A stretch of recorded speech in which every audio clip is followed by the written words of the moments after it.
everyone, my name's Alicia. Welcome to our channel, Thai Food for Tater. Hopefully you have had a chance to watch the many videos that we have, especially the videos that I have in this series that this current video is going to be related to. So I know I've mentioned this in multiple of these videos, that there's kind of a timeline. Obviously, you know, if you don't want to go back and watch all of them, it's fine. But in terms of understanding some of the stuff as I continue these videos, it does make sense because there's kind of a timeline. But this video is going to be on lymphedema. So I mentioned in the video I did on long-term side effects, I mentioned you know, being diagnosed and going in for treatment. So just as a very quick recap, after surgery I had the normal, you know, pain and swelling. So I had a lumpectomy. I had the cancer removed from my breast, but also it had metastasized to some of my lymph nodes in my arm. So I also had to have a couple of my lymph nodes removed during the surgery. And for the first, you know, because after surgery, if any of you have had any kind of surgery, you know, usually you have like a 72-hour checkup and then like a week checkup, and you know, so I had all those, and then I had a 6-month checkup, and my surgeon said everything was looking good, scars were healing well, and I was just having the normal pain and swelling that you would still would have, you know, even just a few months out of surgery, especially in a really sensitive area. And so that was the last time I had seen her, and the swelling just wasn't really going down. And because I had been seeing my oncologist for, you know, like every month, you know, she wouldn't do a physical exam every time, but she would do it fairly often. And she had commented a couple times about the swelling and the pain that, you know, I told her I was having, and that she thought it should have, you know, decreased at that point at like the year mark, and then even like at the 2-year mark. And so I told her, I'm like, in all honesty, it almost feels like the pain is getting worse and the swelling hasn't gone down. And the pain was, you know, it wasn't just in the scar area or the surgical incision area. It was like kind of going into my arm a little bit. And so she, you know, asked me like when I had seen the surgeon, and I told her, and she asked me, well, what did she say when you saw her? And I said, well, she just had said it's normal healing process. Some people might heal really quickly, some people might not.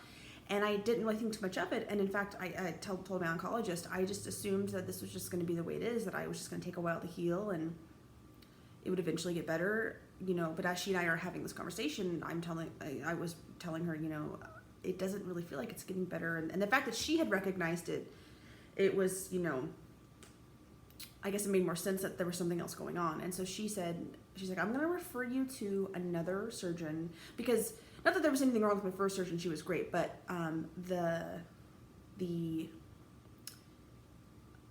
long story short, so I had one oncologist initially for my treatment, who I had for like the first 3 years, and then recently, about 7 months ago, she had left the company that I like, the facility that I go to, and so she had referred me to another oncologist who I've been seeing for the last few months, who's great. And so she said, I'm going to refer you to a surgeon in our facility at this location, just for ease of appointments and, you know, location, because I live much closer to this location.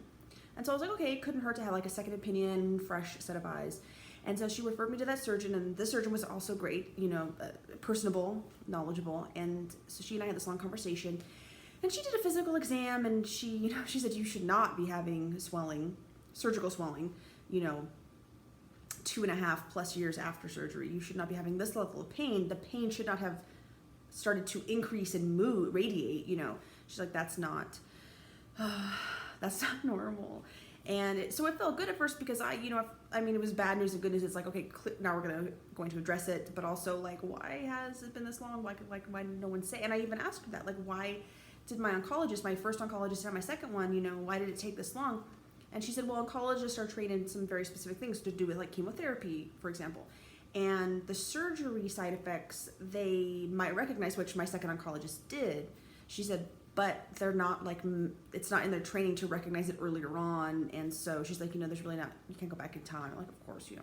She's like, but we do know we can go forward with this. And so she diagnosed me with complex regional pain syndrome. So basically from like in my neck to like this whole like right side of my chest into my arm all the way down to my elbow and like part of my rib cage, it's very, very tender. Like even probably more tender than when I had surgery.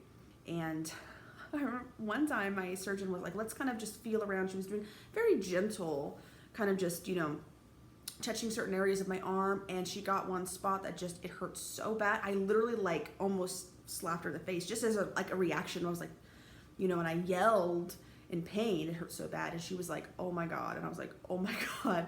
And so, you know, she's like, that's not normal.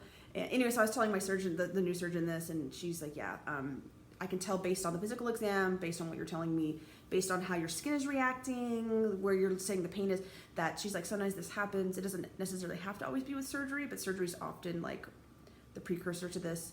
She's like, basically your nerves are like, they're not working right. They're sending the wrong messages to your brain. Everything is being interpreted as pain versus just something shouldn't be pain, like just a gentle touch with a finger, you know, shouldn't be considered, your brain shouldn't interpret that as pain. And she said, you know, your brain is though. And so we have to find ways to kind of get that to stop. And also she diagnosed me with lymphedema, which I kind of briefly talked about in the video on side effects. So basically that's the super summarized, easy version to understand. The lymph fluid, because of the damage to the lymphatic system when I had the lymph nodes removed, that the lymph fluid is not flowing in the correct direction. And also it's starting to aggravate the surrounding tissue, like muscles and tendons. And so there's just a lot going on in this area. And so, you know, they had sent me into a lymphatic therapy facility. And I've been going there for about 2 months now. And I go in twice a week and they do a very gentle massage. They basically do the surface level massage to get the lymph fluid moving in the right direction. They try to massage out those, what's called cording. I think I might have mentioned this in the previous video. So the lymphatic system and some of the surrounding tissue basically just gets extra irritated. It gets hard and what I would describe as crunchy. And in fact, Laura, who's, you know, the other member of this channel, I had her feel my arm right here, feel this. And she's like, oh my God, never make me do that again. Like I have this spot, like, you know, in the inner part of my elbow that's like, it's crunchy. And it doesn't really hurt, like the crunchiness doesn't hurt. The whole thing hurts, you know. But so at the massage, they try to it's very gently massage that. They started doing the last week when I was in, they started doing very gentle cupping. So you might be familiar with this if you've ever had like just a general massage. So this is not extreme, but they're doing like low level cupping to see if they can kind of get things stimulated and stuff. And they have they're really great there at the facility. They've given me a bunch of other things to do at home, different stretches, different types of ways to kind of stimulate my arm. So my body starts to not interpret everything as pain. And I would say that I've noticed a slight decrease in the pain, not a lot. So I'm just hoping over time that will continue to get better. And, you know, they took measurements of everything beforehand because of the swelling, and the measurements, they checked it the first day, and then I think about a month in, and there's a slight decrease in the measurements, which is, you know, better than an increase. But the reason I wanted to show this video is that I have my compression sleeve now. So I had to go get fitted for this. I got a couple, I could pick a color. It was like black, white, beige, and then they're like dusty rose. And I was like, that's the one. And I was like, it's pink, that's what I want. So it's very cute, which, you know, is like obviously not important, but it's nice to have that option. And if you're wondering, it is very tight. They told me to kind of work up to wearing it, you know, try to wear it every day for a large portion of the day if I can. And the first day I wore for about 30 minutes and it just hurt too much. And then the next day about an hour. And then within a week I can now wear the majority of the day. And it definitely helps with the pain, because I noticed, like, for any of you who have like chronic pain in a certain area of your body, compression is probably one of the best things you can do. It helps, you know, stimulate blood flow. It can just help in general with like the pain, especially for my arm. You know, I was saying, you know, there's certain points of contact that are really painful. That even hurt when I did that. Points of contact that are painful, but with the overall, when it's kind of pressing in the whole thing, it definitely helps kind of soothe the pain. It takes it from, you know, I would say it cuts it by like 30 or 40%. Like not like all the way, but a significant amount to where I notice it. So it's like, okay, it's good to have that on. And so I just wanted to share, you know, I had to go in for this. I had to go, you know, get measured, and they fitted me 4. I got 2, so if one's in the wash, I can, you know, always have a fresh one. And I've been wearing it now for about 2 weeks, and, you know, I'm noticing some differences, at least in the pain. Now, there is a chance, ideally, that, you know, over the course of a few months, the swelling also continues to go down. I'm hoping that's the case. When I first went into the lymphatic therapy facility, they asked me, like, what are your goals? I said, well, number one, I don't want to be in pain, obviously. But number two, I'd like to be able to look in the mirror and not, have a giant arm. Now, I think I mentioned this in the previous video that, I have a mild to moderate case. So I think if anyone just kind of noticed me, like just looking at me, they wouldn't be like, oh my God, her arm's huge, which might be the case with some individuals who have lymphedema. But for me, it's a little more moderate. When I point it out to people, then they're like, oh yeah, I can see it now. But it's not like super obvious. But to me, every time I look in the mirror, I see it. And so I said my second goal would be that, summer's coming up soon. I like to be able to wear a tank top or a swimsuit without feeling super self-conscious about it. Now, I would just wear a swimsuit or tank top anyway because, whatever, I want to live my life. But, like it would be nice not to have to constantly worry, like, does my arm look big? Like, just, not that superficial things are important, but they matter, So number one was the pain. Obviously, I don't want to be in pain anymore. And then the swelling. So I'm hoping, over time this will help. The massages continue to help. The things I do at home continue to help. They've probably given me like 15 or 20 different types of stretches or, gentle things, gentle massaging, things I could do on my own, like myself, to get either the swelling to go down or the lymph fluid to kind of go in the right direction. So I've been doing those. And, I guess the best thing is hope that over time it gets better. And I just, wanted to share this with you guys that it's, never ending, and it's frustrating that now, let's see, we're in April of 2021. So I had surgery in March, 2 surgeries in March of 2018. So it's been 3 years and I'm still dealing with this. But things are hopefully on the upswing and it's going to get better, and it's hard though. And I just wanted to mention again also that I think I mentioned this in the previous video about long-term side effects, that with the medication, it's really been kicking my ass the last couple of weeks. I mean, I really have to say, I'm not wearing any makeup except because I was teaching this morning. I drew eyebrows on and I put a little concealer under my eyes because the bags under my eyes are so big. Just like the dark circles. I am just exhausted. And for any of you who have like a chronic medical condition, you know what I mean when I say I'm exhausted. It's not I'm tired or I need to sleep. It's that exhaustion, like into your soul, that sleep won't make better. Laying down and resting won't make better. There's a weakness that overcomes your body, and it's hard to function in life. I mean, I'm a PhD student. I work 2 jobs, and I feel like the last couple of weeks I've done the bare minimum, which sometimes just has to be what it is, and that has to be okay. But it's very frustrating, that even this many years out, that I'm still, I'm sleeping some nights, 12, 14 hours, and I don't feel better when I wake up. And I try the opposite, like, okay, maybe that's too much sleep. I'll try to set my alarm and really try to get up at like 7 hours or something, and it doesn't. Some days are good, some days are bad. Most of the days are bad. It doesn't really seem to be anything I can really do about it. It's very random. But like I said, the last like 2 weeks, 3 weeks maybe, it's just been extra difficult, and I'm just very tired. And yesterday and today have been pretty good days. So I try to get a bunch of stuff done, errands, work, chores around the house yesterday and today, and now I'm already feeling a little tired, and it's only like 2 o'clock in the afternoon, and so I can already assume like tomorrow I'm going to be drained again. And I think like for any type of chronic illness, if you have that, what it's like to have good days and you want to get a bunch of stuff done, and then it's like that ends up making you crash again or something, and it's just like, well, how do you function in your life? And that's kind of another thing I wanted to mention too. Like, I've had people say this to me, like when I was going through treatment, and even now, like, oh, you never know. You always seem happy, and you seem, like you're doing all this stuff. And I was like, yeah, because you see me like 10 minutes every month. You don't see the day to day. You don't see that 5 days a week. You'll find me at least one time during the day crying because something's hurting. You don't see me sleeping 12, 14 hours.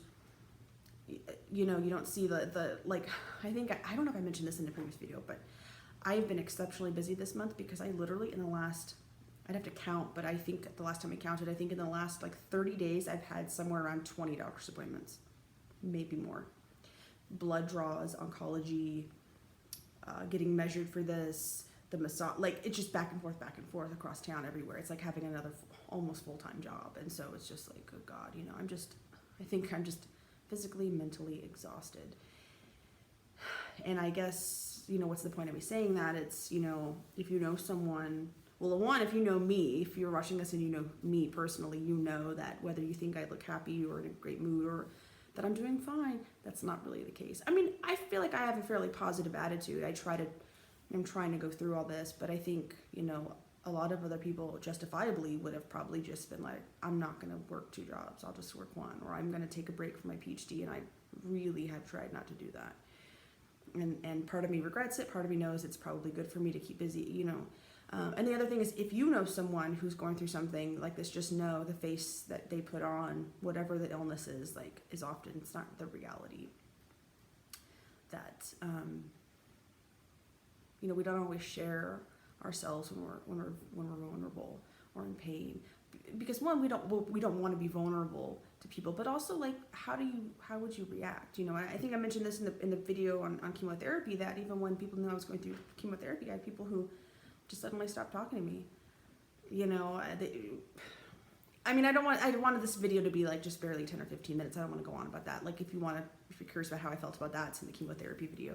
But just know, like, the psychological stuff, the emotional stuff, the physical stuff, like, it's all intertwined, and it's really freaking hard to do this day to day and to see, like, an end goal of, I'm going to feel better because it's been 3 years and I don't feel better, you know. But like I said, I'm now being treated for the lymphedema and the complex regional pain syndrome. I have to think every time I say that, it's like a really long phrase. And, you know, hopefully things get better, and I continue, even ever so slowly, I continue to work towards being healthier.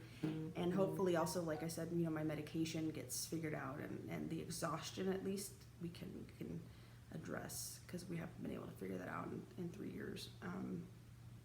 You know, I think it's just one of those things that, being in menopause and being on multiple medications and being in pain all the time, I'm just going to be tired. So it's trying to find a way around that, you know, and function in my life. Okay, well, I think that's it.